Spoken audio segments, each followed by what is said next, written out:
अब हम चलते हैं स्विच पर। स्विच क्या है? स्विच भी एक कंट्रोल स्टेटमेंट्स और ब्रांचिंग में आती है। देखो, जैसे हमने इफ एल्स किया, इफ एल्स यूज होता है कंडीशंस के लिए, छोटा बड़ा। एक होता है चॉइसेस। चॉइसेस क्या होती है कि भाई आप सीधा हिट करते हो, जैसे आप एटीएम मशीन जाते हो, वहां पे क्या करते हो कि कैश विड्रॉल करना है कि डिपॉजिट करना है कि मिनी स्टेटमेंट चेक करनी है, तो आप जिस ऑप्शन पे क्लिक करते हो वही होता है। तो वो वहां पर भी स्विच लगा है।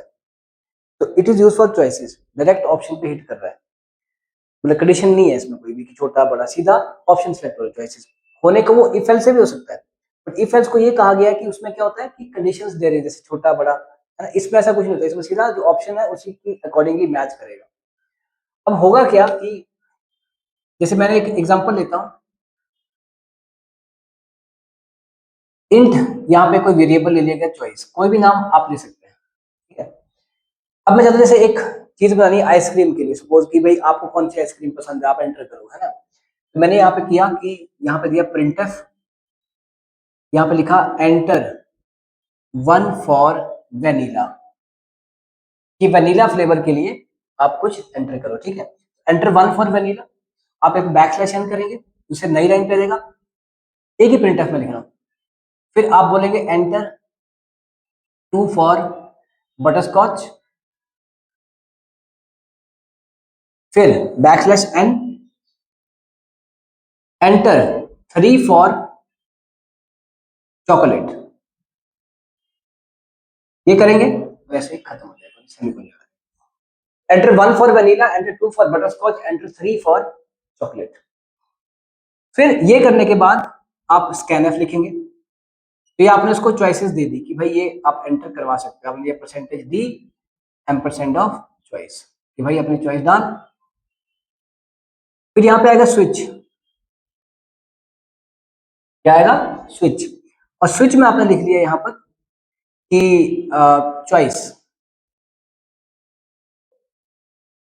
क्या लिख लिया? चॉइस। अब चॉइस लिख लिया आपने यहाँ पर, और यहां पर आप लिखेंगे केस, क्या लिखेंगे? केस। और केस के बाद क्या करेंगे, यहां स्पेस देंगे एक। अब यहाँ पे वो चॉइस लिखेंगे जो आपने मैच करें, जैसे आप लिखिए वन और कॉल।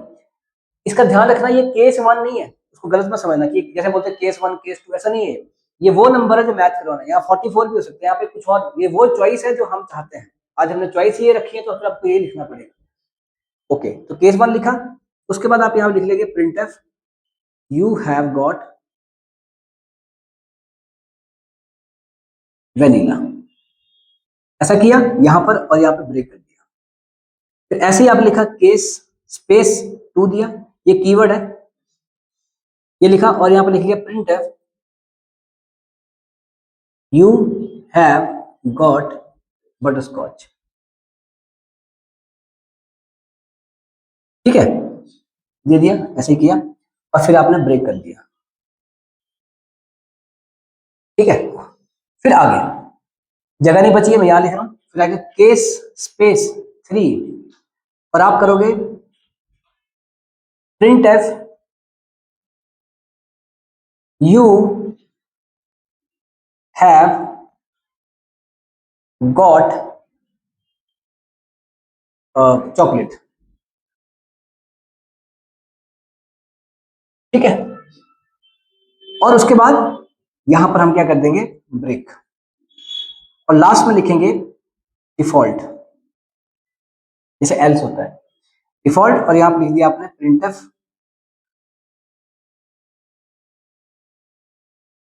इनवैलिड, और यहां पर हमने बंद कर दिया, ठीक है। और यहाँ पे स्विच बंद हुआ, यहाँ पर मेन फंक्शन बंद कर दिया। अब ये काम कैसे करेगा? वही, उसको चॉइस दिखेगी यूजर को, कर्सर ब्लिंक करेगा, यूजर एंटर कर दिया टू, चॉइस में टू आ गया। अब यहाँ पर टू कंसिडर होगा, फिर चेक करेगा केस वन, मतलब केस वन और फिर केस टू। तो केस वन तो नहीं मैच कर रहा, तो इस पूरे सिस्टम में जाएगा ही नहीं, सीधे कहाँ पहुंच जाएगा? Case to. देखेगा मैच कर रहा है, क्या बोलेगा यू हैव गॉट बटरस्कॉच, फिर क्या देखेगा?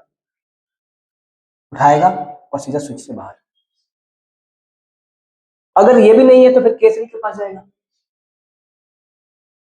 पर इसका मतलब ये नहीं, ये ध्यान रखना कि ऐसा नहीं है कि ये डायरेक्टली 3 के पास पहुंच जाएगा ना, जाएगा पहले केस 1 पे ही, फिर केस 2, जो भी चॉइसेस है, फिर तीसरी केस पे।